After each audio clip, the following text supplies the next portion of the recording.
முடியும். ஐயா ஒரே ஒரு விஷயம், 6 மணி வரைக்கும் 8 மணி வரைக்கும் நீங்க இஷ்ட தெய்வத்தை கும்பிடலாம். 8 மணிக்கு மேல ஆச்சுனா காவல் தெய்வத்தை கும்பிடலாம்.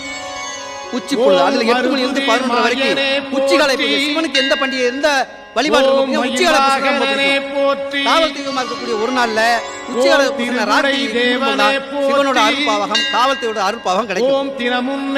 அப்போ ஊருக்குள்ள இருக்க தெய்வத்துக்குள்ள மரங்கள்லாம் நிறைய வச்சிருப்பாங்க. பனை மரம் வச்சிருப்பாங்க, நட்டி வச்சிருப்பாங்க. பனை மரத்தை நட்டி வச்சிருப்பாங்க, வேப்ப மரத்தெல்லாம் வச்சிருப்பாங்க. இந்த ஏன் மரங்களை சொல்ல வரேன்னா அந்த 2 வருஷம் நான் சொல்லிடுவேன். நானு ஏன் மரங்களை வச்சிருக்காங்கன்னா ஒரு ஊர் எல்லையும் ஜாயின் பண்ணக்கூடிய இடத்துல பனை மரத்தை வைப்பாங்க. ஒரு ஊர் எல்லையும் வைக்கும் போது அந்த காலத்துல ராஜாக்களுக்கும் மந்திரிகளுக்கும் கோடு வேணுதான் பனைமரம். பனைமரம் வச்சாச்சுன்னா அந்த இடம் அவசியத்துக்கு அழியாது.